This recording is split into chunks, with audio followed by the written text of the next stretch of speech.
अगली कहानी। बातों बातों में आज इस लाइन की चर्चा भारत से लेकर पाकिस्तान तक हो रही है, क्योंकि बहुत से लोगों के मन में सवाल चल रहा है कि क्या भारत और पाकिस्तान के बीच कोई सीक्रेट बातचीत चल रही है या सीक्रेट बातचीत हुई है। दूसरी तरफ विपक्ष का आरोप है कि जब दोनों देशों के बीच ट्रैक 2 डिप्लोमेसी चल रही है तो खुलकर बातचीत करने का क्या वक्त आ गया है, और अगर है तो उसमें दिक्कत क्या है। कूटनीति की दुनिया में अक्सर यह कहा जाता है कि बातचीत से ही रास्ते निकलते हैं। तो क्या ये माहौल जो बन रहा है कि भारत और पाकिस्तान के बीच बातचीत की संभावनाएं तलाशी जा रही हैं, ये सवाल इसलिए भी पूछा जा रहा है क्योंकि भारत पाकिस्तान के रिश्तों को सुधारने के लिए दोनों देशों के, जी हाँ, भारत के भी और पाकिस्तान के भी 117 हस्तियों ने, सेलिब्रिटीज ने पीएम मोदी और पाकिस्तान के प्रधानमंत्री शहबाज शरीफ को एक जॉइंट चिट्ठी लिखी है। इस चिट्ठी में अपील की गई है कि टकराव नहीं, बातचीत का रास्ता चुनिए ताकि दक्षिण एशिया में शांति और विकास का माहौल बन सके। ये पहल ऐसे समय में की गई है जब कुछ समय पहले आरएसएस की तरफ से भारत और पाकिस्तान के बीच फिर से बातचीत शुरू करने की एक तरीके से सलाह दी गई थी। पिछले साल 22 अप्रैल को हुए पहलगाम आतंकी हमले के बाद से दोनों देशों के बीच तनाव चरम पर चला गया था। इसके बाद ऑपरेशन सिंदूर से भारत और पाकिस्तान के बीच बातचीत के सारे रास्ते बंद हो गए थे। लेकिन अब जिस तरीके के संकेत सामने आ रहे हैं उससे सवाल उठ रहा है कि क्या दोनों देशों के बीच एक बार फिर बातचीत की शुरुआत हो रही है।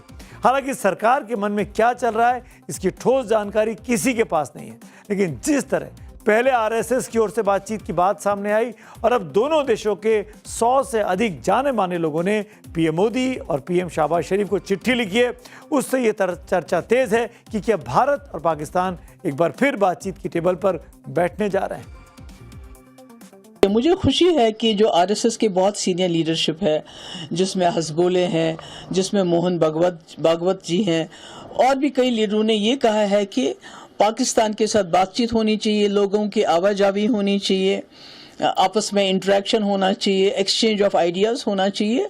बिल्कुल जो वाजपेयी जी का था कि आप दोस्त बदल सकते हैं, हमसाया नहीं, मुझे लगता है उस चीज़ को एंडोर्समेंट मिल रही है। तो आज हमने ये लेटर भी इंडिया के प्राइम मिनिस्टर को और पाकिस्तान को प्राइम मिनिस्टर को लिखा है। भारत और पाकिस्तान के प्रधानमंत्रियों को जो पत्र लिखा गया है उसमें 11 मांगे की गई हैं। इसके बारे में आगे बताऊंगा, लेकिन उससे पहले उन लोगों के नाम जान लीजिए जिन्होंने ये चिट्ठी लिखी है। इसमें भारत के 61 और पाकिस्तान के 56 लोगों ने अपने साइन किए हैं। भारत की ओर से जम्मू कश्मीर के पूर्व सीएम फारूक अब्दुल्ला हैं, महबूबा मुफ्ती हैं और मीरवाइज उमर फारूक हैं। आरजेडी के सांसद मनोज झा भी इसमें शामिल हैं।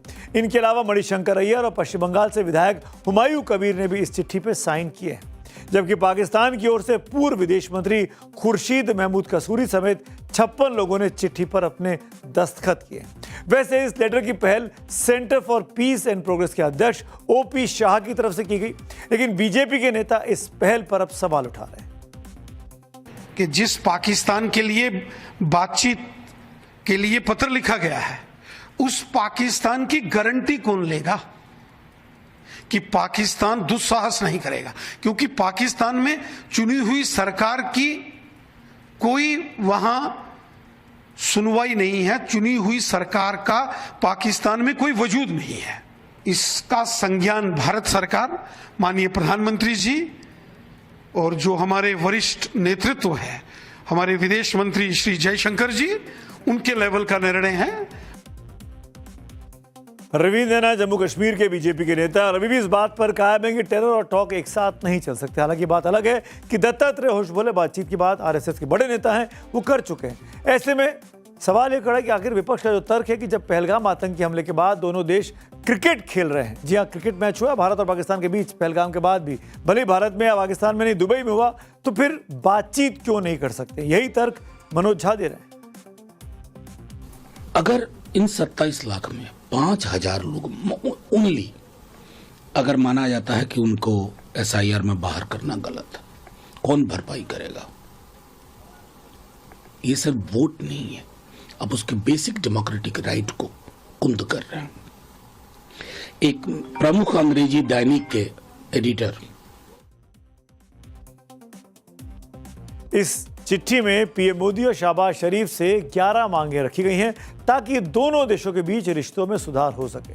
ये जो 117 लोग हैं इस चिट्ठी में लिखते हैं कि भारत और पाकिस्तान के बीच राजनयिक संबंध पूरी तरीके से बहाल किए जाएं, दोनों देशों में हाई कमिश्नर यानी उच्चायुक्त को फिर से नियुक्त किया जाए, नागरिकों के लिए नॉर्मल वीजा सर्विसेज फिर से शुरू की जाए, कमर्शियल उड़ानों के लिए एयर स्पेस को फिर से खोला जाए। एक इंटरव्यू के दौरान आरएसएस के महासचिव दत्तात्रेय होसबोले ने पिछले दिनों पाकिस्तान को लेकर यह बयान दिया था कि हमें दरवाजे बंद नहीं कर देने चाहिए, हमें उनके यानी पाकिस्तान के साथ संवाद के लिए हमेशा तैयार रहना चाहिए। आगे उन्होंने कहा कि इसी वजह से राजनयिक संबंध बनाए रखे जाते हैं ताकि व्यापार और वाणिज्य भी साथ साथ चलता रहे। इस बयान के बाद बहुत बवाल भी खड़ा हुआ था, जिसे शांत करने के लिए आरएसएस प्रमुख मोहन भागवत को बीच में आना पड़ा। सुनिए मोहन भागवत ने भी क्या कहा था। तो राजनीति अपनी जगह, आरएसएस के नेता भी बोल रहे हैं कि बातचीत के दरवाजे और रास्ते तो खुले रखने चाहिए। राजनीति अपनी जगह, लेकिन आज ये समझने की हम सबको बहुत ज्यादा जरूरत है कि हर युद्ध का अंत बातचीत की टेबल पर आकर ही होता है, और इसका सबसे लेटेस्ट उदाहरण है अमेरिका और ईरान। इससे पहले अर्मेनिया अजरबैजान के बीच भी दशकों से चला रहा संघर्ष पीस एग्रीमेंट के साथ ही रुका। हालांकि पहलगाम आतंकी हमले के बाद पाकिस्तान को किसी भी कीमत पर माफ नहीं किया जा सकता था। हर आतंकी का अंत होना चाहिए, और भारत ने ऑपरेशन सिंदूर के जरिए पाकिस्तान से तगड़ा बदला लिया था, बहुत बड़ा नुकसान पाकिस्तान का कर दिया था। लेकिन दोनों देश पड़ोसी हैं, एक दूसरे को नहीं बदल सकते हैं। दोनों देशों के बीच बिना बातचीत वाला ये रिश्ता कब तक चलता रहेगा? पूर्व प्रधानमंत्री अटल बिहारी वाजपेयी भी कह चुके हैं कि हम दोस्त तो बदल सकते हैं लेकिन पड़ोसी नहीं। आज भी वही स्थिति है, इसका हल तो ढूंढना ही पड़ेगा। पिछले कुछ महीनों में जिस तरह पाकिस्तान खुद को पीस मेकर बनने का दावा कर रहा है, तो क्या वो अपने आतंकी ठिकानों और ट्रेनिंग कैंपों को पूरी तरीके से खत्म करेगा, जो कि भारत की सबसे बड़ी शर्त है कि टेरर और टॉक एक साथ नहीं हो सकता। पाकिस्तान पर आज की तारीख में दबाव है कि वह भारत से अगर बातचीत करना चाहता है तो अपने यहाँ से आतंकवाद को खत्म करे, खासकर वो आतंकवाद जो भारत में बेगुनाहों की जान लेता है। अब क्या पाकिस्तान करेगा? अगर करेगा तो बातचीत होगी, नहीं करेगा तो जो डेडलॉक चल रहा है वो चलता रहेगा। बात करते हैं आज की अगली कहानी की। आज पूरे पाकिस्तान में गदर मचा है। रावलकोट की गलियों से लेकर पेशावर तक, बलूचिस्तान के पहाड़ों से लेकर खैबर पख्तूनवा तक सब सिर्फ और सिर्फ मातम पस रहा है। भारत के खिलाफ दिन रात साजिशों का ताना बना बुनने वाला पाकिस्तान आज अपनी ही बनाई सरहदों के चक्रव्यूह में ऐसा फंस गया है कि उसके वजूद के खात्मे की उल्टी गिनती दिखाई दे रही है। तालिबान राज वाले अफगानिस्तान ने पश्चिमी सरहद पर पाकिस्तान की वो फजीयत की जिसका अंदाजा जनरल आसिम मुनीर को शायद ही रहा। बीती रात अफगानी फाइटर जेट्स और ड्रोन्स ने पाकिस्तान की सरहदों का सीना चीरते हुए बलूचिस्तान और खैबर पख्तूनवा में घुसकर ताबड़तोड़ बम बरसाए पाकिस्तान की सेना पर। पाकिस्तान के अंदर घुसकर ऐसी बमबारी की गई जिससे इस्लामाबाद के होश उड़ गए। अफगान सेना ने दावा किया है कि इस भीषण बमबारी में आईएसआईएस के कई आतंकी ठिकानों को मिट्टी में मिलाने में वो कामयाब हुए हैं। इतना ही नहीं, पूर्वी सरहद की बात करें तो पीओजेके में आजादी की चिंगारी अब शोला बन चुकी है। रावलकोट में हजार लोग सड़कों पर हैं। नारा एक ही है, कश्मीर पाकिस्तान का हिस्सा नहीं है। पहले आपको पाकिस्तान के पश्चिमी सरहद से आई वो रिपोर्ट दिखाते हैं जिसने इस्लामाबाद से लेकर रावलपिंडी तक के बैठे हुक्मरानों की नींद उड़ा रखी है। तारीख नोट कर लीजिए, क्योंकि ये पाकिस्तान के पतन की शुरुआत है। रविवार को पाकिस्तान ने कायराना हरकत करते हुए अफगानिस्तान की पख्तिया और कुनार प्रांतों पर हवाई हमले किए थे। उस हमले में 28 बेकसूर अफगानी नागरिक मारे गए थे, जिसमें महिलाएं और मासूम बच्चे शामिल थे। संयुक्त राष्ट्र चीखता रहा, लेकिन पाकिस्तान अपनी हरकतों से बाज नहीं आया। तब अफगानिस्तान की तालिबान सरकार ने साफ कह दिया था, बदला लिया जाएगा और ऐसा लिया जाएगा कि पाकिस्तान की पुश्तें याद रखेंगी। और फिर हुई वो खौफनाक रात जब पाकिस्तान की सोती हुई वायुसेना और लाचार रडार सिस्टम को धत्ता बताते हुए अफगानिस्तान के फाइटर जेट्स और सुसाइड ड्रोन्स ने पाकिस्तान की सीमा में प्रवेश किया। निशाना बिल्कुल सटीक था। अफगानिस्तान के रक्षा मंत्रालय ने सीना ठोक कर ऐलान किया है कि उन्होंने बलूचिस्तान के पिशिन इलाके के सरनान इलाके में आईएसआईएस और दाइश के उस जॉइंट सेंटर को मटियामेट कर दिया है, जहां से अफगानिस्तान के खिलाफ साजिशें रची जा रही थीं। इस बीच एक बड़ी खबर आ रही है। पाकिस्तान और अफगानिस्तान के बीच सैन्य तनातनी पर रूस का एक बड़ा महत्वपूर्ण बयान आया है। मॉस्को ने दोनों देशों से तुरंत संघर्ष रोकने की अपील की है। रूसी विदेश मंत्रालय ने कहा कि दोनों देशों के सैन्य टकराव से आम नागरिकों को भारी नुकसान उठाना पड़ रहा है। क्रेमलिन ने नसीहत दी कि पाकिस्तान और अफगानिस्तान हथियार छोड़ कूटनीतिक रास्तों से अपने विवाद को सुलझाएं।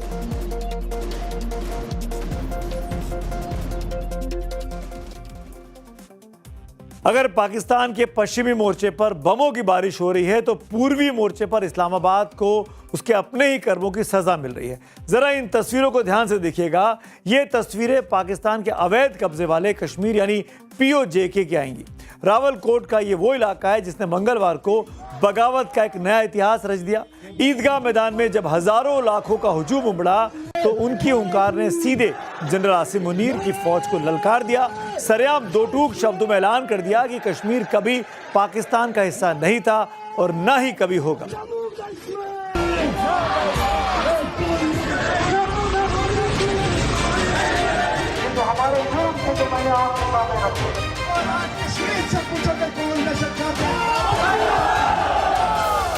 कश्मीर का राग अलापने वाले पाकिस्तान का अपना घर पूरी तरह से जल चुका है।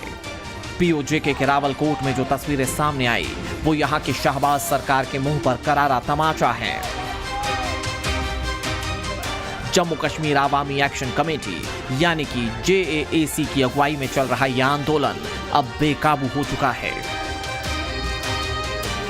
रोटी, कपड़ा, मकान और बिजली के बिलों से शुरू हुई ये लड़ाई अब आजादी के मुकाम पर आ पहुंची है।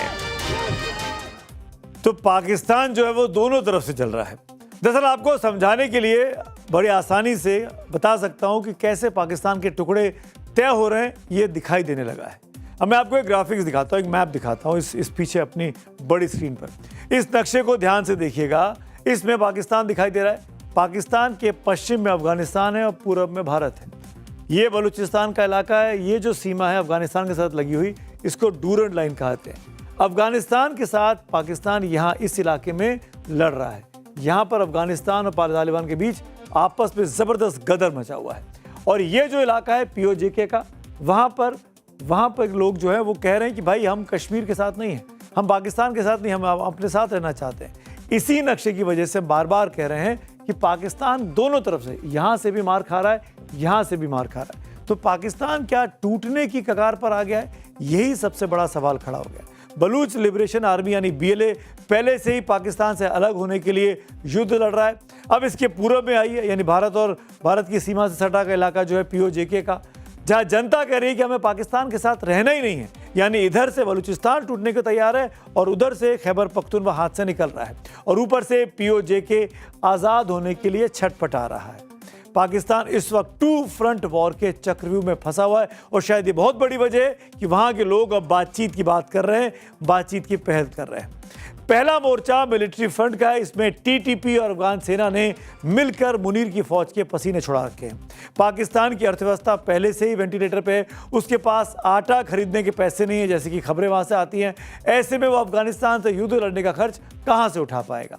दूसरा मोर्चा घर के अंदर जारी एक तरह का सिविल वॉर है। जब किसी देश की जनता ही सरकार के खिलाफ हाथों, बंदूक या पत्थरों के साथ खड़ी हो जाए तो दुनिया की कोई भी सेना उस देश को टूटने से नहीं बचा सकती।